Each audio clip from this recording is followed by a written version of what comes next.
Good afternoon. Welcome along to the third edition of Early Kickoff in Isolation. Once again, here I am in my house in Norfolk. Look, I know that it's no big deal, the fact that we're broadcasting from all of our homes across the country on the mobile network, with me here, all the production teams scattered across the country, and all the guests today as well joining us over the mobile network. But we just want to do something to bring a little bit of light into people's lives when it comes to football. We completely appreciate what we're doing pales into absolute insignificance compared to the amazing work that key workers and NHS frontline staff continue to do on a daily basis. And of course, we want once again to say thank you to them for all the amazing work they do. And today especially, we want to send our love to everybody in hospital at the moment, including the great Norman Hunter, Sir Kenny Dalglish and Jimmy Greaves. Our thoughts are with them and everyone else in hospital at this time. But welcome along to the show. We're here for the next 90 minutes. If you want to get involved in the conversation, then you can do. All you have to do is use the hashtag early kickoff. So today, we're asking you, if you could name the one player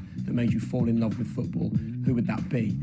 Mine is a kind of slightly off the wall one, considering that I'm a Norwich fan. I was born in Peterborough, and in the 90s, the early 90s, 1992, my dad woke me up one morning and said, "Do you want to go to Wembley?" And so we left. We actually stopped at a corner shop, bought some fizzy drink and some crisps. It was like a real adventure. Me and my dad, we went to Wembley. We watched Peterborough United, who he was a fan of, where I was born. Ken Charlery got 2 goals, including the winner with a couple of minutes left. And Ken Charlery was a man I fell in love with at that time. And I loved football before that, but he really made me fall in love with the game. So that's my story. What about you? Who made you fall in love with the beautiful game? I'm going to be hearing from you today, and also from these three as well, joining us from their homes. We've got Martin Keown in Oxfordshire. We've got Owen Hargreaves in Hertfordshire. We've got Chris Sutton in... That is a remarkably good internet connection, considering that Chris Sutton is in North Norfolk. That in itself is quite a feat today. We'll be hearing from those three about what made them fall in love with football. In fact, one of those three may have made you fall in love with football. Get in touch. Let us know what you think. So we've got a busy 90 minutes in store for you, but I'm really pleased to say that we kick the show off by being joined by a Premier League footballer and a friend of BT Sport. Glenn Murray joins us from his house. Glenn, first of all, thanks for being with us. How are you and the family? Everyone okay? Yeah, everyone's brilliant, thank you. Everyone's healthy and well so far, and trying to remain that way.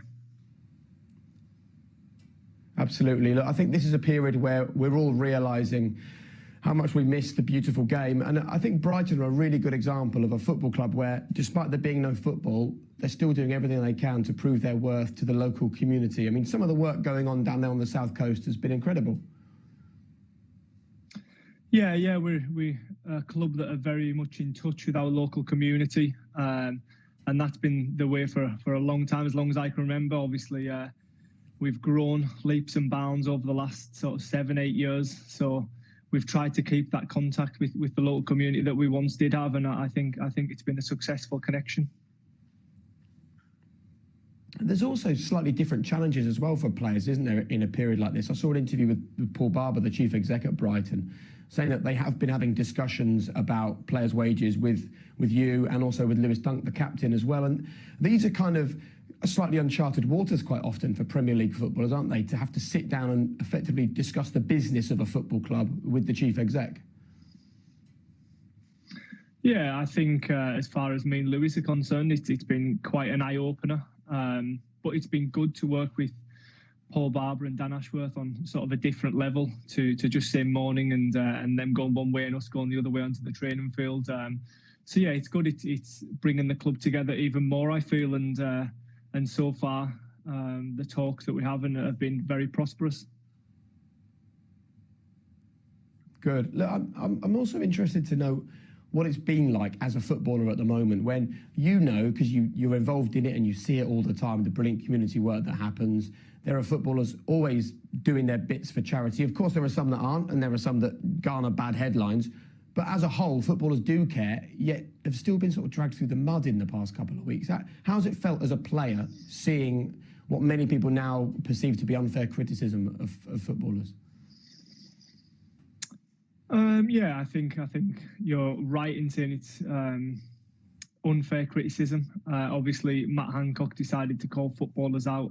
I think it was 7-8 days ago now, and I think the frustrating thing about that was that we were already putting our heads together to try and do something behind the scenes, and I don't want it to seem now like he forced our hand, because that wasn't the case at all. Like you mentioned there, footballers are always always in the community, always trying to help. Obviously, some more than others, but as a whole, we felt it was best to try and do something. And like I say, those wheels were already in motion before Matt Hancock spoke.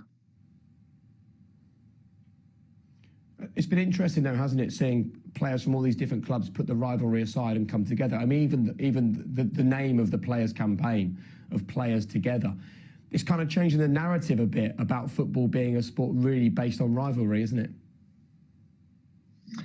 I think this sport will always be based on rivalry for the fans, but at moments like this, I like to think that everyone comes together. And as players, it's a strange sort of collective, really.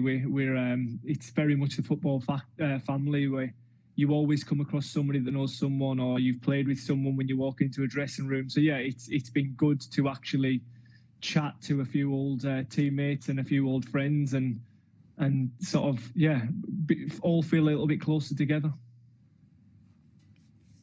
And talking of the football family, what's going on in terms of you all keeping together as a squad? Are you kind of using modern technology to all train together? I guess WhatsApps have been pretty busy.